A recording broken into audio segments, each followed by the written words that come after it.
right, George. I've made myself a tidy sum. Where's the next lifeboat? All gone, sir, Captain, sir. What? Yes, they've all gone. That was the last one. Which is a bit of a worry, as frankly, they just weren't enough. There are still 1,500 souls on board, you know. Still, that's of no concern to you, is it? Even I know it's an unwritten rule that the captain goes down with the ship. Unwritten rule?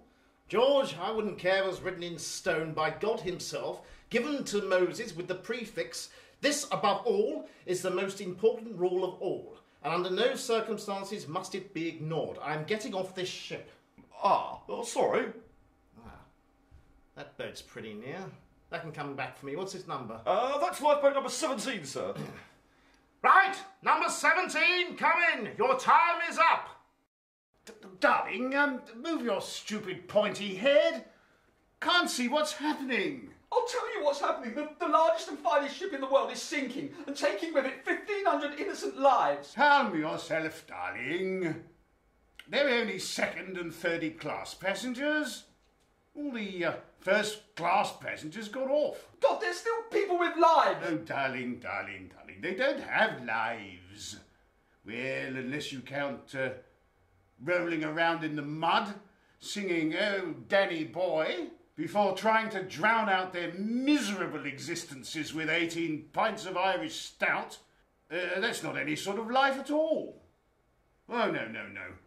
Those people that were left aboard, and those people that I threw off this lifeboat in order to make room for my luggage, well, they will be nicely done away with by this little episode of natural selection. God, you are ignorant. Well, I think you'll find there's millions of Catholics that would disagree with that statement. No, not God, you. You are ignorant. This isn't a natural selection. This is a man-made disaster caused by the arrogance of people like you thinking that you can conquer and tame nature. You, for example, put a man in charge who had previously and repeatedly crashed ships. Well, perhaps, on reflection, that was a mistake.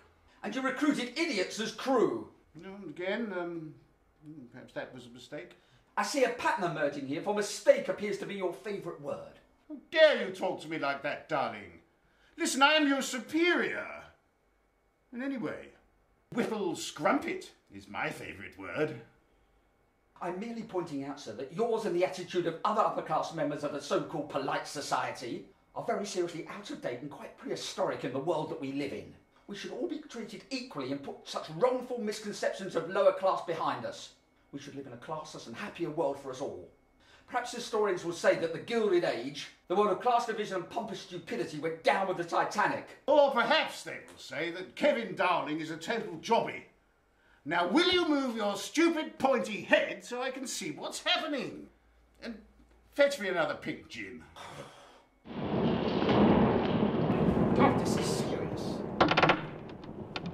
What's that noise, sir?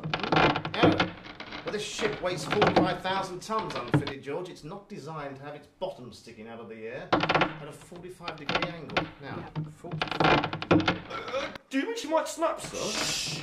Look, I'm trying to think, which is difficult with the straining creaking of the ship in one ear and the dull, sluggish grinding of cogs from your head in the other. Right. Now, divide by the estimated weight of cargo, carry the two, and... Ha! Not quite. Close shave, though.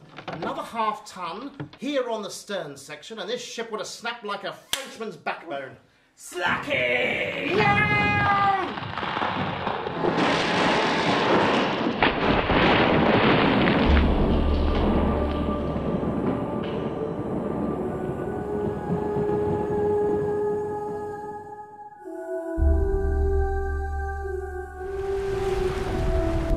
Mr. and Mrs. Begara. Oh, Mr. and Mrs. McGaw, thank you. All present and correct. Well, Baldrick, it seems all the passengers and crew have made it, but no souls lost. All apart from one, that is. Oh, Baldrick, poor old Captain Blackadder. It's because of his decision to take a more southerly route that the water's warm enough for everyone to survive the unavoidable disaster you predicted. Yeah. But hang on. If you're his guardian angel, why is he missing at sea? Well, the thing is, sir, is that some of it was a fib. Some of it? Most of it. Which part of it? A good part of it. And the bad part of it? And that part of it. Any other part of it? Those are the only two parts to it. So then, to summarise, all parts of it. Well, lying parts. Which part? The part where I didn't tell the truth. But which part was that? All of it. Isn't that the whole truth? I suppose it is, sir. So you, in fact, didn't tell a fib at all?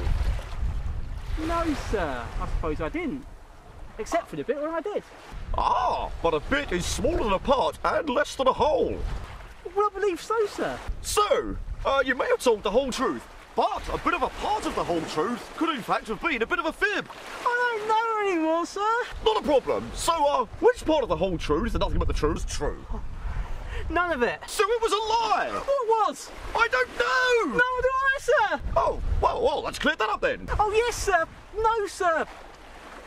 I'm not Captain Blackadder's guardian angel, I'm just a stowaway. Yes, but you predicted the chair leg would break. You saw it before it happened. Oh, well, I did saw it, sir. I saw it with this. Oh. It was part of a cunning plan to weaken the chair leg. What about all this business about the captain being descended from royalty then? An attempt to play on his ego, sir. But how did you know this ship would hit a berg? Everybody I spoke to about the ship suggested that it would sink. So I put 2 and 7 together and thought that if the ship was going to hit anything in the ocean, it would be an iceberg. But you said it would hit a lettuce or a turnip. Yes, sir. That's when my fondness of vegetables kicked in and I panicked. By the way, I am very fond of you, sir. Oh, well, that's very sweet of you, Baldrick. But what do you mean everyone suggested the ship was sinkable? Everyone I spoke to said the Titanic was, sinkable. That's unsinkable, Baldrick. Unsinkable. Oh. Sir, Captain, so you're alive! Yes, well done, George. I believe that's mine. Right, Baldrick, before I have you arrested and hanged, tell me this. Why? I couldn't afford a ticket, so I came up with a cunning plan to stop you from throwing me overboard. Cunning? Cunning? You sunk my bloody ship! Oh, by the way, sir, a message from the Carpathia said she'll be here in 2 hours.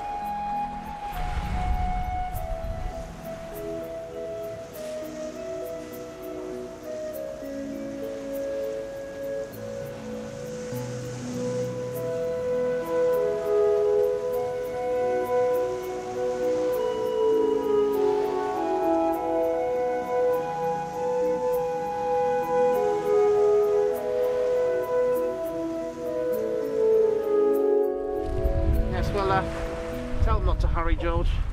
Oh, please don't, sir. I only wanted the quick passage to the new world. Ah, quick passage to the new world, eh? Well, perhaps I can give you a quick passage to the next world.